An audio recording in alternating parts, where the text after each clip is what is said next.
Global happenings today. We communicate. We analyze global news. Hello, beautiful people. Welcome back to our channel. Ever since the BoT had met and given the full support and the full weight behind Ude Okoye, the substantive PDP National Secretary, and of course the Governors Forum, PDP Governors Forum as well, have stood very strongly for the person of Ude Okoye, of course in the presence of Damagum, the acting national chairman of PDP. It has not sat well. In fact, it's causing a lot of rancor in Wike's camp. Pro-Wike supporters are screaming and shouting, but as we speak right now, they have devised another means. How it will go, no one knows. At this time around, they're coming from that angle and they're sitting tight strongly on that basis. I do not know how the BoT and the PDP will come out of this, but let's find out, dive into the newspaper. Before we do that, kindly subscribe to our channel. This is coming from and their quarters, and they're standing strong, very strongly on it. And it's actually February 22nd, 2025, making the relevant organs of PDP, People's Democratic Party, PDP, to get aware. They say, we write to bring to your immediate attention the alarming and deliberate action of Senator Adolphus Wabara, chairman of the Board of Trustee BoT, which are in clear violation of the PDP Constitution and pose a great and grave threat to the integrity and functionality of the BoT. And despite a formal memo from the Board Secretary, Senator Ahmed McAfee, drawing attention to the urgent need to inaugurate new members of the BoT in line with Section 32, subsection 6 of the PDP Constitution, which states, and I quote, "The Board of Trustees shall regulate its own proceedings and shall draw up a code of conduct for its members." Senator Wabara has willfully refused to comply. This refusal has left the BoT improperly constituted, undermining its legitimacy and effectiveness. Now, furthermore, Section 32, subsection 4 of the PDP Constitution clearly provides, and I quote, "Without prejudice to the provisions of subsection 7 and 8 of this section, members of the Board of Trustees, that's BoT, specified in paragraph, shall serve for a term of 3 years, renewable for another term of 3 years only." However, it has come to light that Senator Wabara has been convening and presiding over illegal meetings of the BoT since October 10, 2024. Now, these meetings are attended by non-statutory members whose tenures have long expired, rendering their participation unlawful.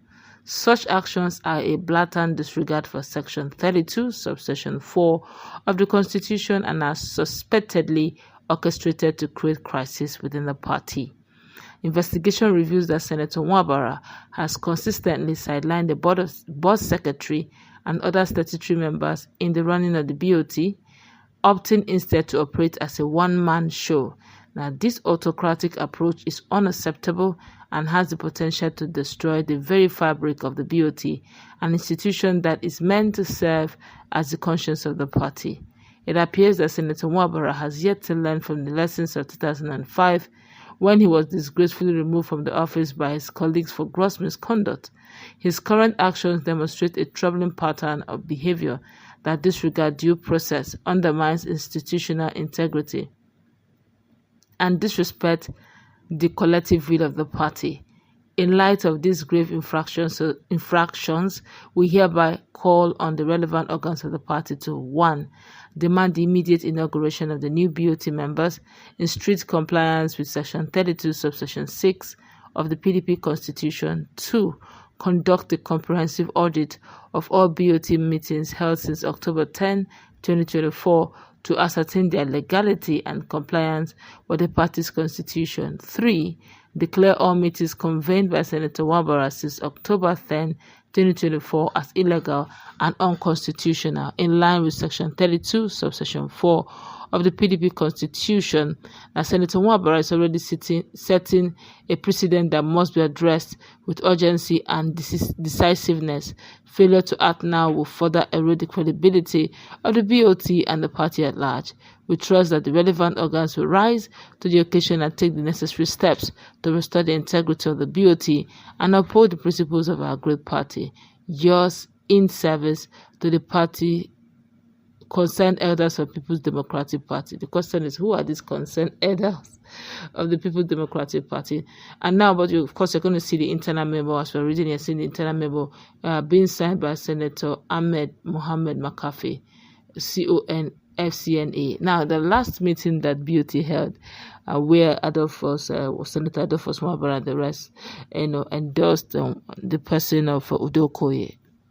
This McAfee, Senator McAfee, Ahmed McAfee, was there. The secretary, the BoT secretary was there. He also endorsed it. Even if you check our playlist, you got to see the video. Honorable Kinga, who also appreciated Senator Wabara and even Senator McAfee for standing firm for the party. But funny enough, this particular memo was written sometime in October 10, 2024. I guess at that point in time, there were still people trying to find their footing. My colleague is in the house. What's her take on the fact that the latest move they're about to make now is to literally discredit? Now, excuse me, with all of this, what do you make of all this drama that's playing out? Now, Wike's camp is literally trying to discredit the BoT, insisting that they have completed their tenure. Therefore, they're occupying that place illegally. Remember, BoT are now standing strongly for Udokoye. Now, starting from their meeting in October 10, 2024, they want to discredit the last one, which they held, where they have unanimously agreed alongside with PDP Governors Forum. What's your take on this?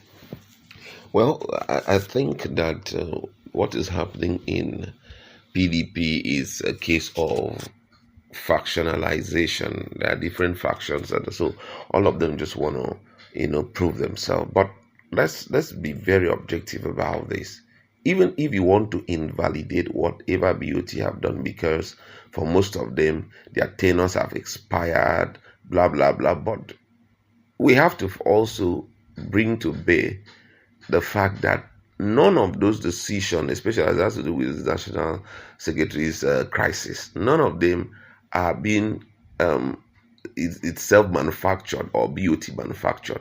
All of these points to the court of competent jurisdiction. Maybe you have to go and investigate the judges who gave the verdict, and possibly also begin to scrutinize if they are even qualified, if they even have a BSc or LL, have a degree in law, so that you can justify if they can pass such a verdict.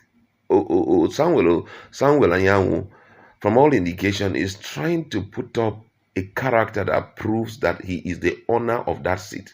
Possibly because the seat he was elected into that position. Even if he goes contrary to the provision of the constitution of the party, they shouldn't remove him. He must be removed as at when he feels like leaving the position. And this is one of the things that is now a character in the life of Nigerian politicians. So we are going to see a situation, after all this Baha, we are going to see a situation whereby even some governors, even if you tell them to vacate some seat, or even senators tell them to vacate some seat, and they are, legal grounds, and the court have given their judgment, they will decline. Now, whether you want to invalidate what BoT have said, what did the court say?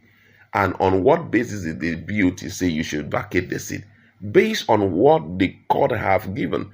You have given an application for stay of execution, and you have gone to Supreme Court. Going to Supreme Court does not mean that stay of execution is issued. And stay of execution, even if you apply for it, the court must go through it before they come up with something, and they said it is invalid. So which has already authenticated and given the right of execution of the court judgment. So right now, the situation we are finding ourselves is a situation that needs a reset. A factory reset in the real sense, because already the position we are seeing our own politician take down is, if the court case is not in my favor and I'm currently occupying any position, I refuse to step down. And that's exactly what he is doing. All right, but let's see how it plays out. That's going to wrap it up. Let's listen to that conversation. What's your take?